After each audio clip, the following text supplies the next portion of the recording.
Chapter 1: What Remained After Snowfall. The mask shattered under Naruto's fist. Porcelain sprayed across the wet concrete of the bridge, half a face, a fragment of lip, a single dark eye hole spinning away into the fog. For a heartbeat the boy beneath it looked like a stranger. Pale, blank, beautiful in the way a knife was beautiful, all edge and stillness. Then Naruto saw it. The same cheekbones. The same careful mouth that had smiled at him in the forest and told him a person only became truly strong when they had someone precious to protect. The same dark eyes that had looked at him like he was worth speaking to. Haku. The word came out of him wrong. The chakra that had been roaring through his veins, that furious red tide that made his breath smoke and his nails into claws, shuddered. It did not leave all at once. It pulled back like a wave retreating from shore, leaving the sand beneath raw and exposed. The orange of his jacket bled back into the red. The whisker marks on his cheeks stayed dark, but the light behind his eyes dimmed from animal fury to something human and horrified. Haku looked back at him. There was no anger in the other boy's face. Only the same terrible gentleness Naruto remembered, and beneath it, something crumbling. "Naruto," Haku said. It was not a question. It was goodbye. Because Haku's head had already turned. Away from Naruto. Toward the far end of the bridge, where the fog was lighting up with a sound like 1,000 birds screaming at once. Kakashi stood over Zabuza Momochi. The copy-nin's hand was a blur of blue-white lightning, so bright it carved shadows into the mist. Zabuza was on his knees. The cubic Iribicho lay 10 feet away. The demon of the hidden mist had nothing left, no weapons, no breath, no trick that could stop what was coming. Haku moved. He moved the way he had always moved, too fast to argue with, too quiet to see until he was already there. He crossed the distance between himself and Zabuza in a single breath, his body angled to put himself between his master and the Kaidori, because that was what he had decided long ago, in a world before the bridge and the boy in orange. Naruto's body moved before his mind caught up. The red chakra was not gone. It had only thinned, enough for him to think, enough for him to feel the sick lurch of recognition in his chest. He threw himself after Haku. The bridge blurred beneath his feet. He caught Haku at the waist with both arms and drove him sideways, down, slamming him into the concrete with a force that cracked the stone beneath them. Haku's breath left him in a rush. His eyes went wide, not with pain, but with the sudden, impossible understanding that he had not been fast enough. No. The scream was Haku's. It was the first ugly sound Naruto had ever heard him make. Kakashi's Kaidori hit home. The sound was brief and final. Blue light punched through Zabuza's chest and out his back, and for a moment the bridge went silent. The birds stopped screaming. The mist stopped moving. The demon of the hidden mist hung there, suspended on Kakashi's arm, his blood running down to drip through the cracks in the bridge. Then Kakashi withdrew his hand, and Zabuza Momochi fell. He hit the concrete with a sound like a sack of sand. His eyes were open. He did not move. The snow that had begun to fall while the boys fought settled on his shoulders, on his face, on the horned bandages of his forehead protector, and he did not brush it away. Haku made a sound like something breaking. Naruto had never heard a person make that noise before. It was worse than screaming. Haku went still beneath him, not the stillness of a fighter, but the stillness of a body whose soul had just been torn in half. His hands, still pressed against the bridge, curled into the cracks. His eyes were fixed on Zabuza's body, and tears ran down his face without him seeming to notice. "Let me go," Haku whispered. "No," Naruto said. He did not lift his weight. He kept Haku pinned, one hand on his shoulder, one knee against his side. The red chakra was almost gone now, leaving only the ache of spent power and the cold of the bridge seeping through his clothes. But he did not let go. "I have to," Haku's voice cracked. "I have to be with him. I have to go where he went. Let me go, Naruto." "No." Naruto said it again, louder. He could feel Haku's body trying to gather itself, trying to find one last burst of speed, one last needle, one last way to follow his master into the dark. Naruto held him down harder. "He's gone, Haku. You go after him and you're just dead." That's not what he wanted. Haku laughed. It was a terrible sound, wet and broken. You don't know what he wanted. You don't know anything about me. I was a tool. I was his tool. Without him, I'm nothing. That's a lie. Naruto leaned down so Haku had to look at him. The boy's eyes were red-rimmed, unfocused, lost in a grief so deep it looked like drowning. Naruto knew that look. He had seen it in his own reflection more than once, in the mirror above the sink in the apartment no one visited, in the river at the edge of the village where he went when the loneliness got too loud. You told me, Naruto said. In the forest. You said the only thing that matters is protecting someone precious. You said that's what makes a person strong. Did you forget? Haku's breath hitched. That was before. Before what? Before you found somebody. You found him. You found Zabuza. And you protected him. You were ready to die for him. That's not nothing, Haku. That's everything. Naruto's grip loosened, just a little. But it's not the end of the story. You can't make your whole life about one person and then throw it away when they're gone. He was all I had, Haku said. Then find more. The words hung in the air between them. Snow fell through them. Somewhere behind Naruto, Kakashi stepped back from Zabuza's body and said nothing. Sakura had her hands pressed to her mouth. Sasuke was sitting up, bleeding, watching with dark eyes that held no mockery for once. Naruto shifted his weight off Haku but kept a hand on his chest, not pinning, just holding him in place, keeping him from running toward the thing that would kill him. Come to the leaf, Naruto said. Haku blinked. The tears stopped, surprised out of their course, as if he had forgotten the world still held words that gentle. What?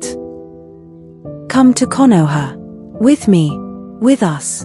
Naruto's voice was raw, honest, the same voice he used when he made promises he intended to die keeping.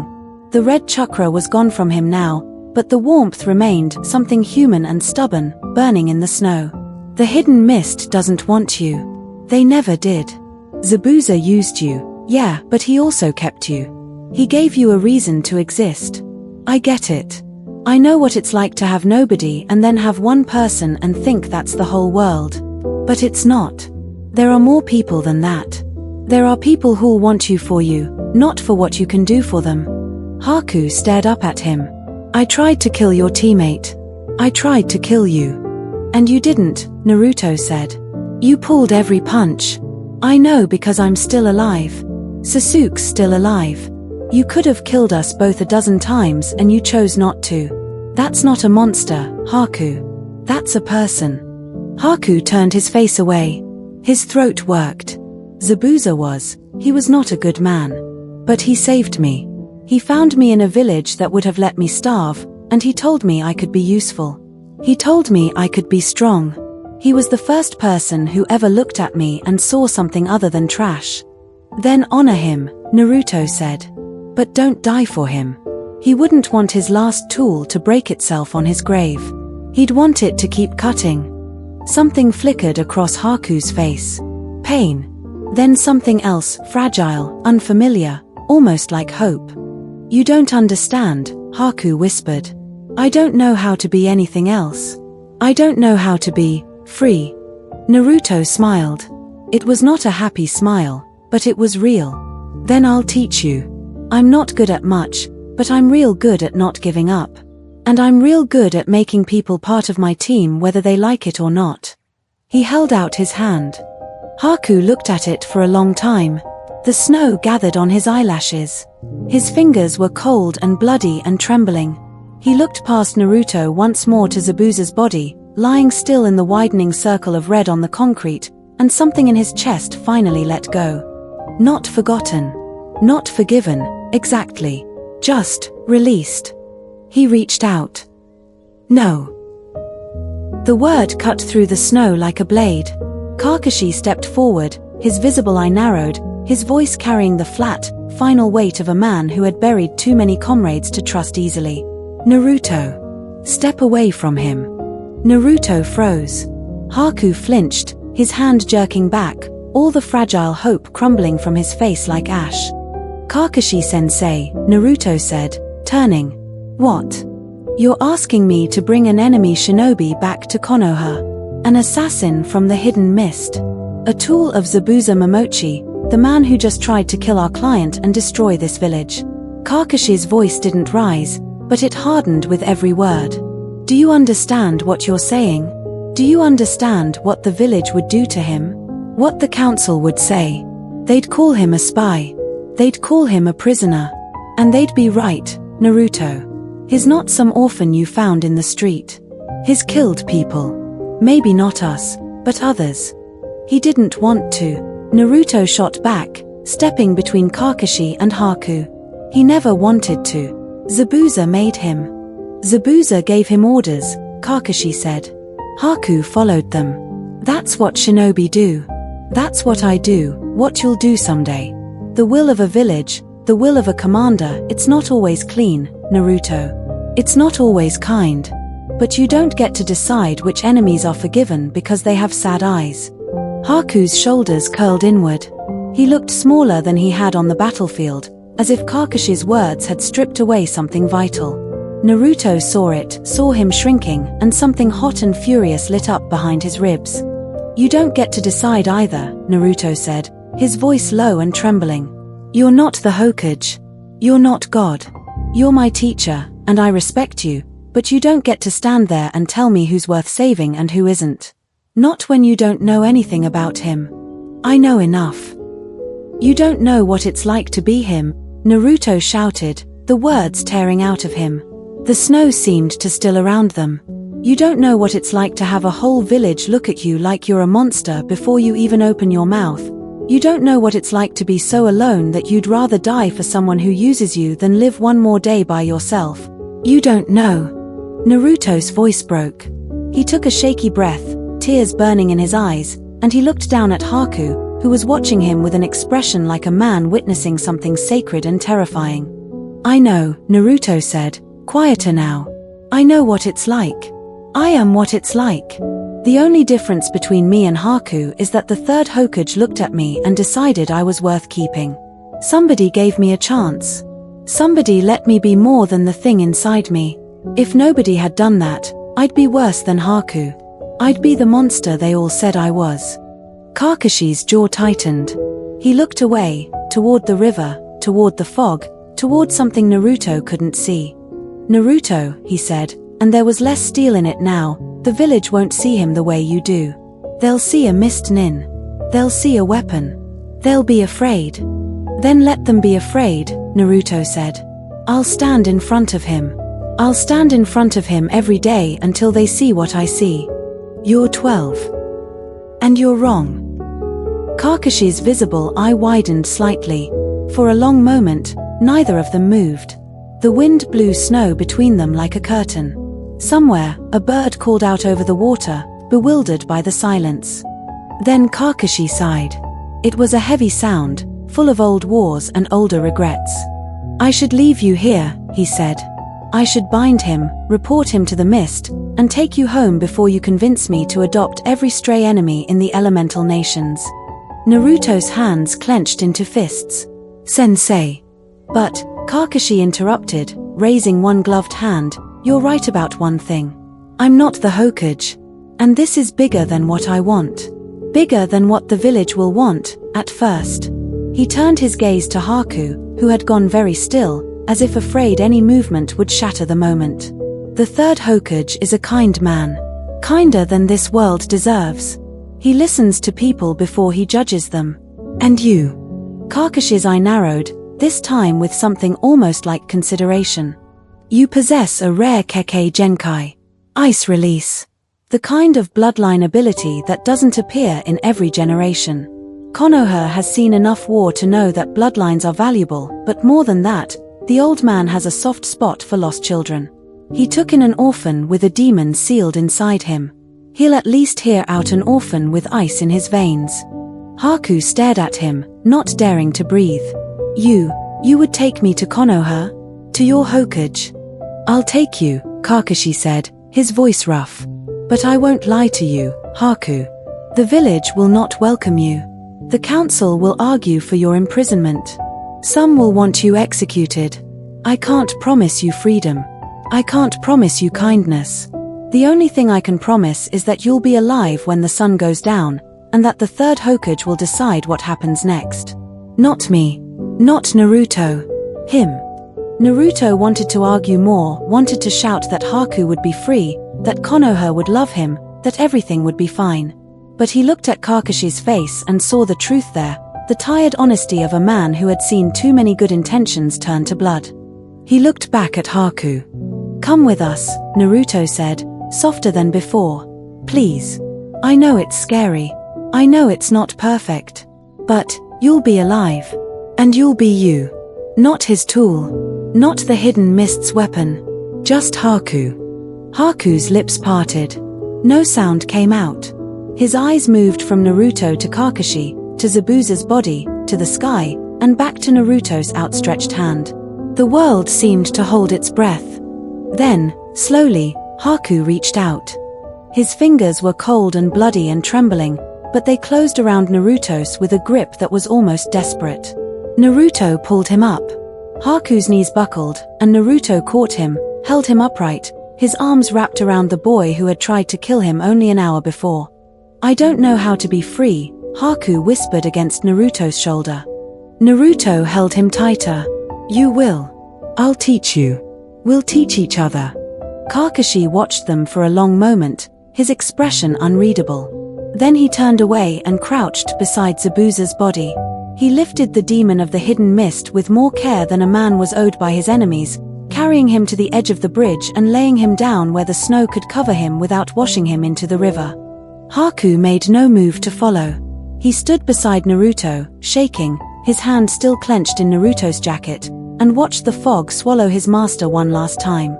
Out at the far end of the bridge, the villagers of Nomi began to arrive with cooking knives and axes and hammers, ready for a war that had already ended. They stopped when they saw the stillness. They stopped when they saw the boy in orange standing beside the boy with the blood on his hands, not as enemies, not as prisoners, but as something that had not yet been named. The snow kept falling for another hour, and then the sun came through, and the ice on the bridge began slowly, in a way that would take much longer than a day, to melt. The sun was finally showing itself over the land of waves, not bright enough to erase the cold, but bright enough to make the mist feel less like a curse. The bridge had survived the battle in pieces, a whole span near the village end, a crumbled center where Zabuza's jutsu had chewed through the supports, and the far abutment where the fog was thickest. Tazuna had his workers out at dawn every day, carpenters, stone masons, villagers who had never held anything heavier than a cooking knife before the fighting began. They moved with the grim cheer of people who had stopped expecting to die. Kakashi spent the first week sleeping.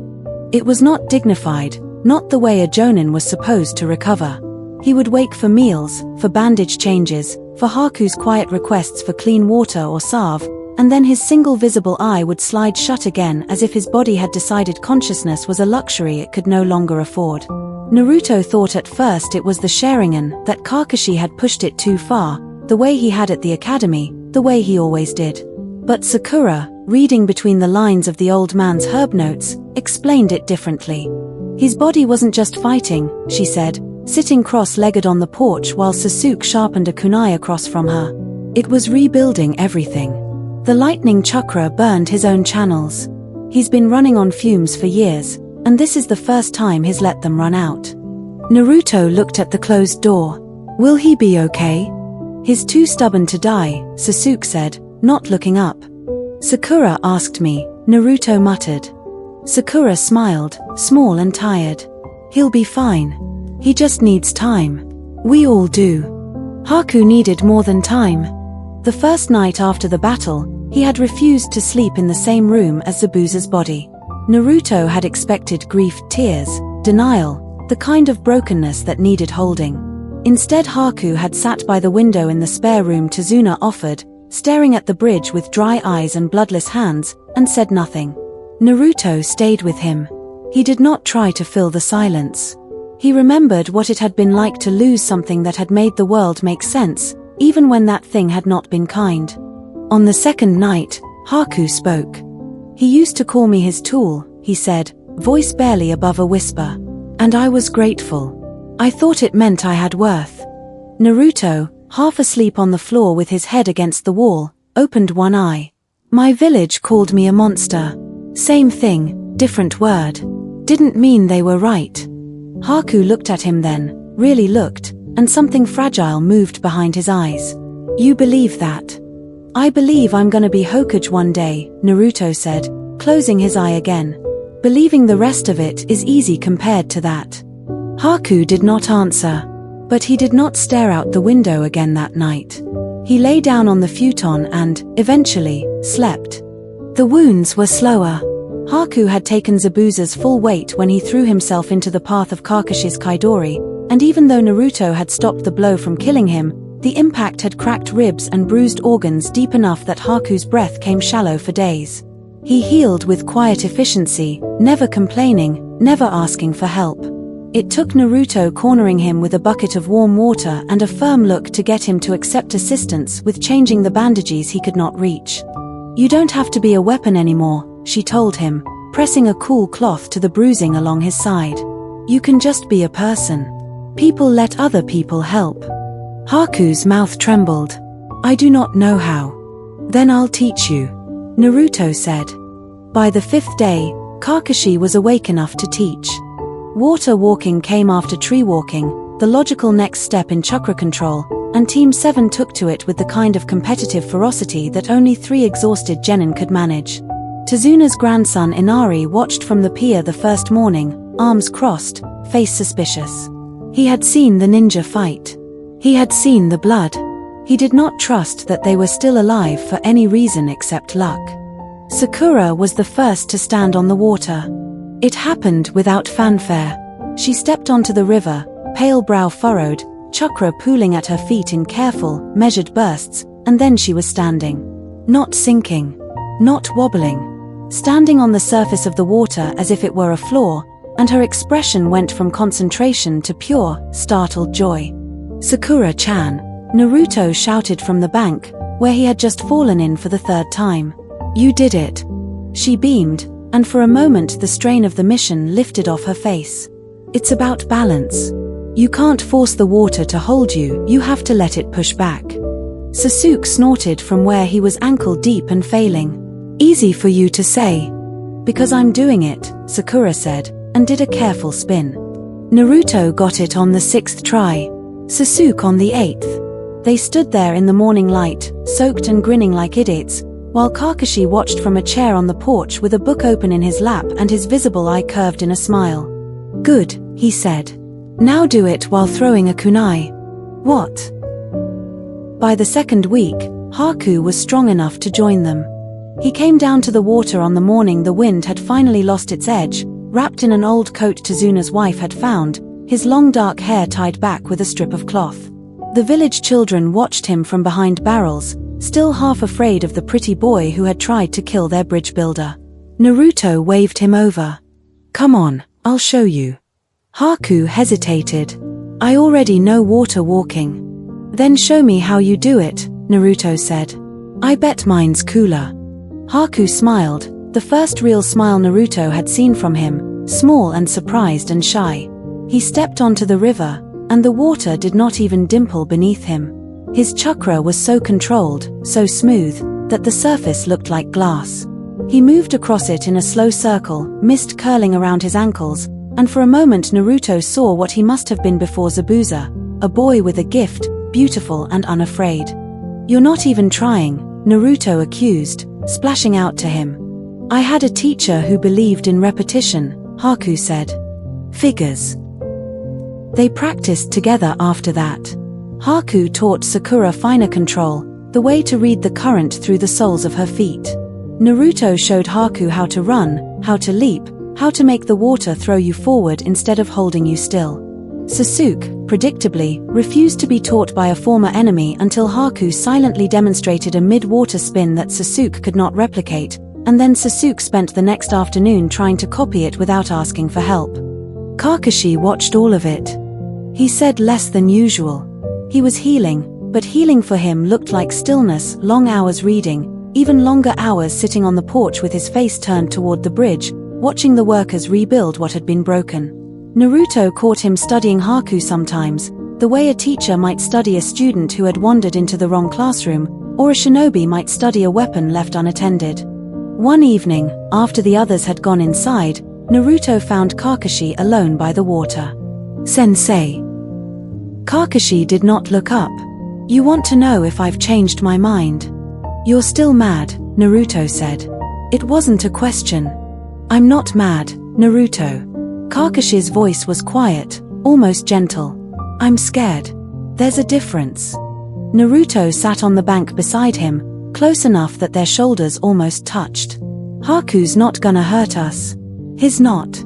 He killed people for Zabuza Momochi," Kakashi said. "Men, women, shinobi, civilians. I don't know how many. I don't know if he knows how many. He did it because he believed his life only mattered if it was spent in service to someone else. That is not the kind of wound that heals in 2 weeks. That is not the kind of wound that maybe ever heals." Naruto pulled his knees to his chest. "You think he's dangerous. I think he's broken. I think he's powerful. And I think you, Naruto, have a habit of collecting broken things and trying to love them whole before you know if they'll cut you." Naruto thought about that. The river moved past them, dark and cold. "Do you want me to stop?" he asked. Kakashi finally looked at him. His eye was tired, the lines around it deeper than Naruto remembered. "No. No, I don't. I just want you to understand that if this goes wrong, the blood will be on both our hands. You are asking the village to accept a boy who was raised as an assassin. A boy with a Kekkei Genkai that every hidden village in the world would pay for. Do you know what the Yuki clan's ice release means? It means weapon. It means strategic asset. It means every time Haku walks into a room, someone will be calculating his worth." "He's not a weapon," Naruto said. "He is," Kakashi said. "Until he proves otherwise. And you don't prove otherwise by wishing. You prove it by living." Naruto stood up. His hands were fists at his sides. "Then he'll live," he said. "With us. With me. And I'll prove it." Kakashi watched him for a long moment, then sighed, a soft sound that got lost in the river. "You're a lot like him, you know," Kakashi said. "Haku. And me. All of us, when we were young, trying to make someone's death mean something." "I'm not trying to make anyone die," Naruto said. "I'm trying to make someone live." Kakashi smiled then, small and sad and real. "I know. That's why I'm going to let you try." The bridge was finished on the 14th day. Tazuna wept when the last beam went in.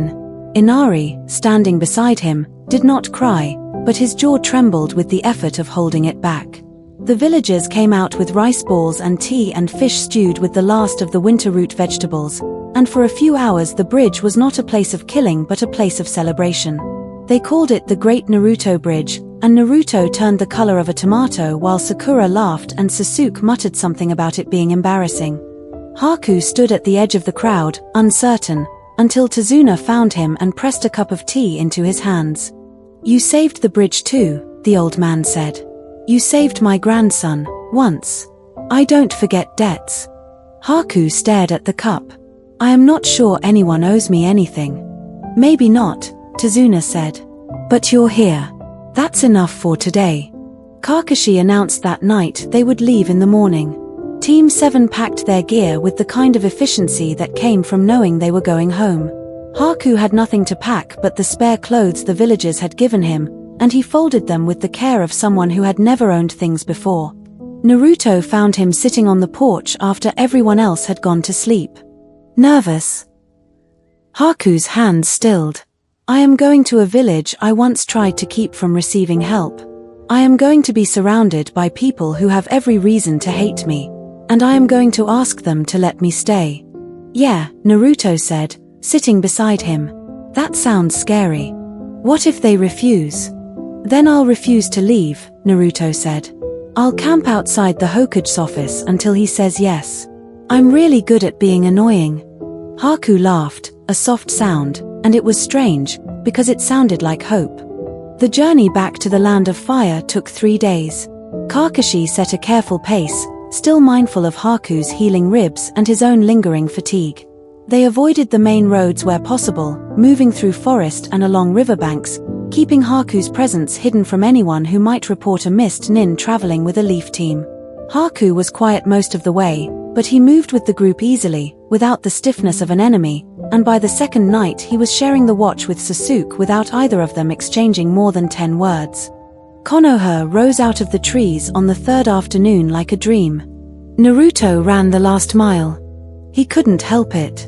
He had been gone for weeks that felt like years, and the gates were the same, and the faces of the Chunin guards were the same, and the smell of the village, wood smoke, ramen, training fields, home hit him so hard he almost stopped walking. Haku stopped walking. He stood just inside the gate, staring up at the buildings stacked against the hillside, the bright banners, the children chasing each other through the streets, and he looked like he had forgotten what peace looked like. "Welcome to Konoha," Sakura said, nudging his shoulder. "It's," Haku trailed off. "Loud," Sasuke supplied. "Alive," Haku finished. Naruto grinned. "Come on. The old man's waiting." The Hokage's office was on the top floor of the tallest building in the village, and Naruto had never once climbed those stairs without feeling a little sick. This time was worse. Kakashi walked ahead, silent and unreadable. Haku followed him, pale and composed, the way a prisoner walked to judgment. Team 7 stayed close, flanking him like a guard of honor, and Naruto was glad he had thought to do it because Haku's hands were shaking. They stopped in front of the door. Kakashi knocked. "Enter." The third Hokage, Hiruzen Sarutobi, sat behind his desk with a pipe in his hand and the afternoon light falling across his aged, kind face. He looked at them each in turn, Kakashi, Team 7, and finally Haku, who stood very still in the center of the room, and his eyes, sharp and old and far too knowing, lingered. "Kakashi," Hiruzen said. "Report." Kakashi stepped forward. He told the story with the economy of a soldier: the escort mission, the bridge, the demon of the hidden mist, the masked assassin, the battle. He did not flinch when he described his own wounds, the Kaidori meant for Zabuza, the boy who had thrown himself into death's path. He told the truth about Haku's intervention against Gato, about Zabuza's final killing of the merchant, about the way Haku had fought beside them at the end. And then he told the truth about Naruto. "Hatake Kakashi," the Hokage said, setting down his pipe. "You are asking me to allow a ninja of Kirigakure, a known assassin and a member of the Yuki clan, to remain in this village as a guest." "No, Lord Hokage," Kakashi said. "I am telling you that Naruto Uzumaki has asked for it. I am telling you that my team has vouched for it. And I am telling you that I am not certain it is wise." The room went quiet. Hiruzen's gaze moved to Haku. "Step forward, child." Haku did. He moved with the grace of someone who had been trained to obey authority, and he knelt before the desk, head bowed, hands on his thighs. "Your name?" "Haku, Lord Hokage." "Your clan?" A pause. "Yuki." Hiruzen's eyes narrowed slightly. "Ice release. A bloodline limit thought extinct in the hidden mist. Do you know what your clan's history is, Haku?" "I know that my bloodline was hunted," Haku said, voice steady even though his shoulders were trembling. "I know that my mother died to hide what I was, and that my father killed her for it. I know that the village I was born into fears people like me enough to slaughter children." Hiruzen was silent for a long moment. "And what," he said slowly, "do you want here?" Haku looked up. His eyes were wet but his voice was clear. "I want to stop being useful only as a weapon. I want to learn what it means to exist without a master." Naruto said that this village gives people a chance to matter even when they have nowhere else to go. He swallowed. "I am asking for that chance." Naruto stepped forward. "Old man, Lord Hokage, he saved us. He could have let Zabuza kill us, but he didn't. He could have let Kakashi-sensei die, but he stopped the Kaidori with his own body. He's not a spy. He's not a weapon. He's just a person who needs a home. And you," Hiruzen said, looking at Naruto with something between fondness and exasperation, "have decided that home is here. Yes. You understand the risk. If another village learns we have a Yuki clan survivor, they will demand him. If the hidden mist learns he is here, They may call it an act of war. If he acts against this village, every life he takes will be on your conscience. Naruto did not hesitate. I understand.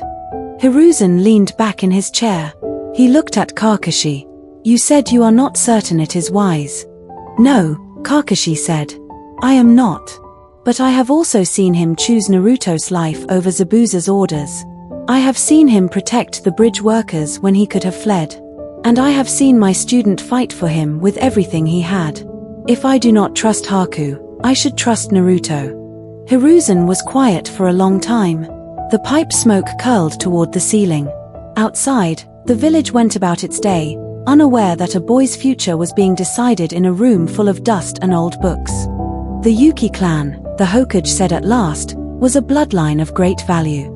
Ice release is rare, adaptable, and powerful. Many villages would kill to possess it. To have a living practitioner of it in Konoha, willingly allied, would be a significant strategic gain. Haku's face tightened. I do not wish to be a strategic gain, Lord Hokage. No, Hiruzen said, and his voice softened. I do not suppose you do. But I am the Hokage, child. I must see the village's welfare even when I am also trying to see the person. You are a person. You are also a gift. The question is whether you will let us honor both. Haku looked down at his hands. I want to be a shinobi of Konoha. Not a prisoner. Not a weapon. Not a gift to be displayed. I want to be useful because I choose to be. Hiruzen smiled then, the slow, sad smile of a man who had seen too many children grow into soldiers. Since you were never formally a mist ninja, I suppose I can make an exception, he said. I am old enough to be cautious with the kindnesses I extend. You will be placed under observation. You will have a guest residence, a chaperone, and a provisional status. You will not undertake missions without approval. You will not leave the village without permission. And you will submit to questioning by the village's intelligence corps. Haku's breath came out shaky. Yes, Lord Hokage. But, Hiruzen continued, holding up a finger, you will be safe here. You will be fed, clothed, educated, and given the chance to prove what kind of person you are. If you keep the village's trust, you may one day become a citizen of Konoha. If you become a ninja of Konoha, that will be your choice, not mine. Naruto's face split into a grin so wide it hurt. Old man, you're the best. Do not old man me in my own office, Naruto, Hiruzen said, but his eyes were smiling. He stood up and walked around the desk to Haku. He placed a hand on the boy's head, the way a grandfather might, and Haku flinched, then went still. You are a rare thing, Haku of the Yuki clan, Hiruzen said. Not because of your bloodline. Because you survived it. Do not let anyone make you grateful for being used again. Haku's eyes spilled over. He did not sob. He did not make a sound. But tears fell onto the floor of the Hokage's office, and Naruto pretended not to see, and Sakura did the same, and Sasuke stared out the window as if the view had suddenly become very interesting. Thank you, Haku whispered. Do not thank me yet, Hiruzen said. The hard part is only beginning. Kakashi, you will see him settled. The Yamanaka clan may assist with the psychological evaluation, given their discretion. Once some time has passed and your case goes to the council, you will be allowed to be a shinobi. Yes, Lord Hokage. And Team 7. Hiruzen turned to them, and his expression grew serious. You did well. The land of waves will remember you. But remember this, a mission is not only its success. A mission is also what you carry home. Carry it carefully. Yes, Lord Hokage, they said together. As they left, Naruto caught Haku's hand and pulled him along. Haku followed, dazed, still crying silently, and the others fell in behind them. The corridor was long and lit by afternoon sun, and at the end of it were the stairs, and the street, and the village, and the future. At the top of the stairs, Haku stopped. Naruto, he said. Yeah. I have never had a future before. Naruto looked at him. The light from the window turned Haku's hair the color of old ink, and his face was still wet, and his eyes were wide and frightened and alive. Yeah, Naruto said, squeezing his hand. It's scary, right? But it gets better. I'm gonna make sure it gets better. Haku smiled, finally, the real smile from the river, shy and bright. I believe you, he said. And they went down the stairs together, into the noise and the warmth of a village that had decided, for today at least, to be a home.